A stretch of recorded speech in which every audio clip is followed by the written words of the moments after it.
Ako po ay si Porfirio Saturay, kung tawagin ay PERT, nakatira dito sa GMA Cavite. At ang ginagamit ko pong sasakyan ay Inwaw ERV S4.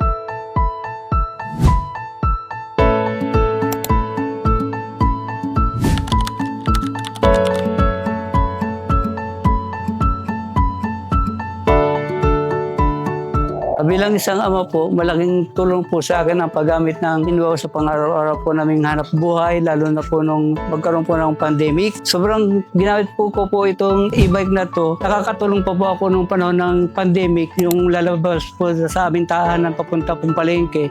Halos paparito po nakapagsakay po ako dahil sa tindi po ng hirap ng panahon na yun ang masasakyan. Malaking tulong o posible na paglabas-labas ng aming pamilya at magbanding po kami sa labas na gamit po ang Inwaw na sasakyan na ito.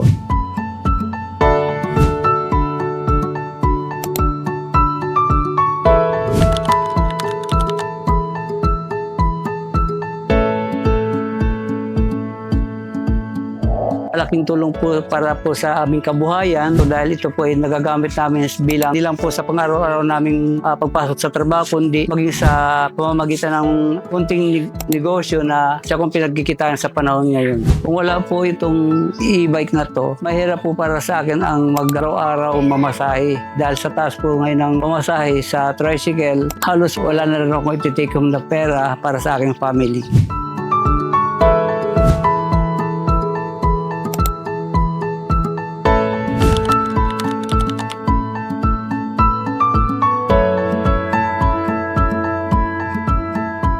Sa pamamagitan po ng tulong ng e-bike, masaya yung aming pamilya dahil ang e-bike na ginagamit ko sa ngayon ay sobrang pinakang ko na to, parang body-body ko na lang to sa aking pang-araw na pamumuhay. Nagkakaroon ako ng bonding with my family. Nakakapumasyal po kami kapag wala pasok sa trabaho at magaan din po ang pasok ng financially na pasok sa buhay namin ay magaan. Nung una po na hindi pa ako gumagamit ng e-bike, para po sa pamumuhay namin sobrang hirap. Masyadong mataas ang bilihin ngayon, mga pamasahe. Nung ako magkaroon ng e-bike, sobrang naging maluwag ang pasok ng aming financially dahil sa tulong ng e-bike. So nung magkaroon kami ng e-bike, lalong naging maayos yung takbo ng aming pamilya. Naging stable na po yung financial namin na pangailangan sa pang-araw-araw at naging mas masaya pa kami kasi nung hindi pa ako gumagamit ng e-bike.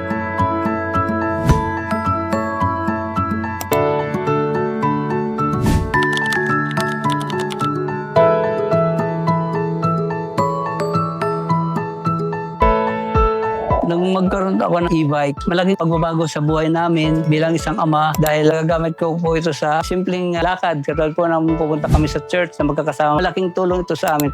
Kasama ko sa paghahanap buhay. Nagtatrabaho ako dahil malakas pa ang pangatawan ko.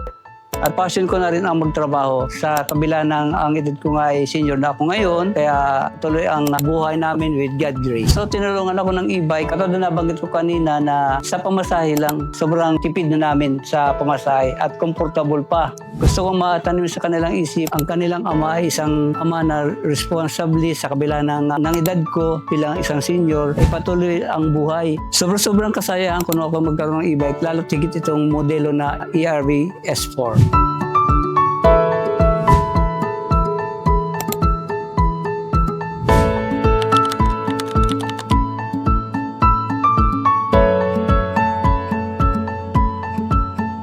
So ang mensahe ko ngayon pong Father's Day, katulad kong ama na wala pang e-bike, magsadya lang po kayo sa mga branches ng Inwaw. Dali pong purchase o kaya ay kumuha ng by installment. Yung unit na po ninyo, kaya po ninyong financially na mabayaran. E-bike, choose Inwaw.